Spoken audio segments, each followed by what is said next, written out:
it will create ripples, it will create pulses, but not just ખાલી sparklers. આપ તો મીડિયાના માણસો છો, આપ વિચાર કરશો આમાં કેટલા ઊંડા ઉતરવું પડે કે એક માણસ પણ પછી એલઈડી બેટ લઈને બહાર ફરવા ગયો તો ત્યાં પાછો કલર જુદો એને થાય. આઈ થિંક યુ અન્ડરસ્ટેન્ડ કે કેટલું પ્રિસિશન થી where everybody becomes a performer. એવી રીતના આખું આયોજન કર્યું છે. એનો જે મૂળ હાર્દ હું આપને કહું કે છેલ્લા 1 વર્ષથી આ આયોજન ચાલી રહ્યું હતું. એના કોન્સેપ્ટ્સ વિચારવાનું, કેવી રીતના પાર્ટિસિપેશન કરવાનું, પ્રેક્ટિસ કરવાનું હોય તો કોઈ જોબ કરતું હોય તો એનો જોબ ગૌણ નહીં કરવાનો. આ પ્રમુખ સ્વામીના મહાન સાહેબનો સિદ્ધાંત છે. જે યુવાનો કે બાળકો ભણતા હોય એનું ભણતર લેશ માત્ર જરા પણ નિગ્લેક્ટ થયા વગર એક્સ્ટ્રા ટાઈમની અંદર સબ ડિવાઈડ કરી, માઇક્રો મેનેજ કરી અને મેક્રો એન્વાયરમેન્ટ ઊભું કરવું, એની પાછળનું આખું આયોજન છે. એટલે જ કદાચ વીરજી સ્વામીએ કીધું કે perhaps it will be one of the greatest presentations that you can ever imagine. કારણ કે બધું જ નિસ્વાર્થ ભાવે, પ્રેમ અને ભાવનાથી થયું છે.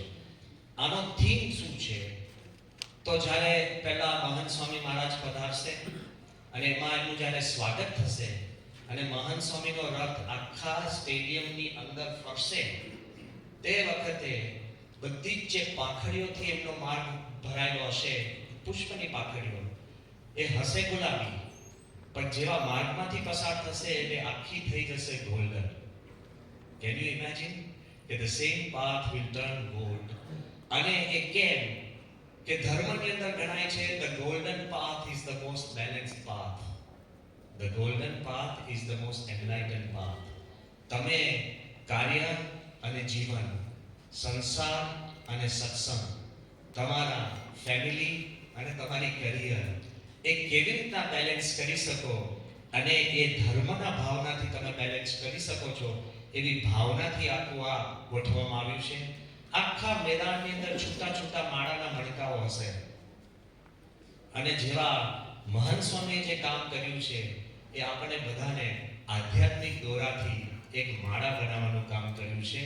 એટલે behind this it's not the numbers of the કાર્યકર્સ, it's the unity of the કાર્યકર્સ. એની ભાવનાનો આખો આ પ્રસંગ છે. પહેલો ભાગ અને પહેલું પ્રેઝન્ટેશન છે એ સીડ્સ. તમને લાગશે કે સ્વામી સીડ્સ એટલે શું? કદાચ તમને આમંત્રણ પત્રિકા મળી હશે.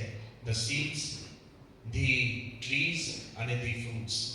સીડ્સ એટલે કે જ્યારે શાસ્ત્રીજી મહારાજ, જે પ્રમુખ સ્વામી મહારાજના ગુરુ, અને એમને જ્યારે આવા મોટા ઉત્સવ સમયા કરતા તો તે વખતે આઈડેન્ટિફિકેશન શું, આપણે જેમ બેજ લટકાવીએ છીએ અને બધા પાસ લઈને કરીએ છીએ, તે સમયમાં તો હતું નહીં.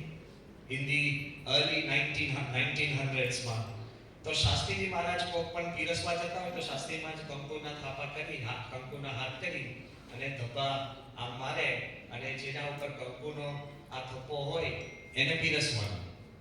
અને ધીસ વોઝ હાઉ આપણા કાર્યકર સિસ્ટમ બિગેન. શાસ્ત્રી મહારાજે જેને આશીર્વાદ આપ્યા હોય એ આપણા કાર્યકર. એટલે એ આખું આપણે કહીએ છીએ કે the seeds of this entire કાર્યકર movement are spiritual blessings આપણા ગુરુજનોનું. શાસ્ત્રી મહારાજ અને યોગીજી મહારાજે પત્ર લખીને બધાને મોટિવેટ કર્યા છે.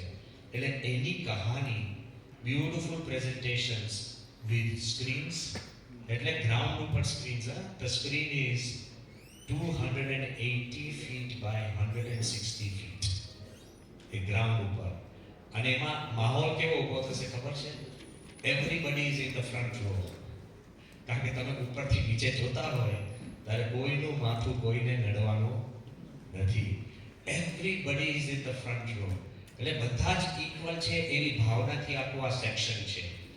સેકન્ડ સેક્શન છે ધ ટ્રીઝ, કે નૈતિક મૂલ્યોના આધારે કાર્યકરો એવા તૈયાર થયા છે. બધાએ વાત સાંભળી જ છે કે પ્રામાણિક, કે રિક્ષાવાળા ડ્રાઈવર આપણો કાર્યકર હોય તો એને કોકે કાંઈક 5 લાખ 10 લાખના પેકેટે પૈસા ભૂલી ગયો હોય તો એને શોધીને પછી એના પૈસા પાછા આપ્યા હોય, એવા અનેક પ્રસંગો છે. જોબ કરવામાં પ્રામાણિકતા હોય. એટલે આપણે કહેવું છે કે આપણા કાર્યકરોનું જે મૂલ્ય છે અને મૂલ્યનિષ્ઠ છે એટલી બધી મજબૂત છે કે ગમે તેવા વાવાઝોડામાં પણ વૃક્ષો ઉગે છે પણ વૃક્ષો હલતા નથી. એટલે તમને આખા સ્ટેડિયમની અંદર એક માહોલ ઊભો થશે કે there will be tempest અને વાવાઝોડા, સાઉન્ડ ઇફેક્ટ્સ અને વિઝ્યુઅલ્સથી, અને આખા સ્વેટ બોલની અંદર ટ્રીઝ હલશે પણ પડશે નહીં. એટલે મૂલ્ય આધારિત કાર્યકરો છે જે કોઈ પણ વાવાઝોડામાં ડરતા નથી ને ખસતા નથી. એ સેકન્ડ પ્રેઝન્ટેશન છે. Third presentation is fruits. Very interesting.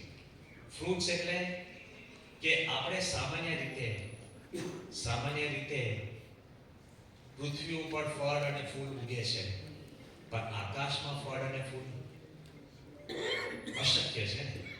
પણ આપણે એવો માહોલ ઊભો થશે આ સ્ટેડિયમની અંદર with fog machines, with clouds and everything, કે આખું ગ્રાઉન્ડ will become skies.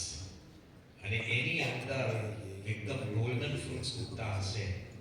અને એમાં આપણે એક વાત કહીએ છીએ કે ખરેખર please mark this words, the strongest thing on this earth is the heart of a selfless volunteer. જે નિસ્વાર્થ છે, જેને કશું જ જોઈતું નથી, જેને કોઈ જ અપેક્ષા નથી, અને જે હૃદયની અંદર મક્કમ છે, એનાથી મજબૂત કાંઈ નથી. એ અશક્ય પણ શક્ય કરી શકે છે. એટલે જે અશક્ય કામો હતા એ બધા કાર્યકરો જ કર્યા છે. આપણે પ્રમુખ સ્વામી મહારાજ નગર આપણે જોયું હશે પહેલા 600 એકર એને મહિનાઓમાં સ્વર્ગીય નગરી બનાવી તો આ કાર્યકરોએ કર્યું છે. યુક્રેનમાં કોઈ કાર્ય શક્ય નથી. તમે પીસમાં સેવા કરી શકો પણ વોરમાં એ જ ભાવનાથી સેવા કરવી બહુ અઘરું છે. શસ્ત્ર વગર, કોઈ રક્ષા વગર પણ સેવા કરવી તો અશક્ય કામ શક્ય કરી શકીએ. આબુધાબીમાં પણ જે મંદિર થયું છે એની પાછળ પ્રમુખ સ્વામીના આશીર્વાદ છે, પણ કાર્યકરોની પણ ઘણી મહેનત છે. તો એ બધું શક્ય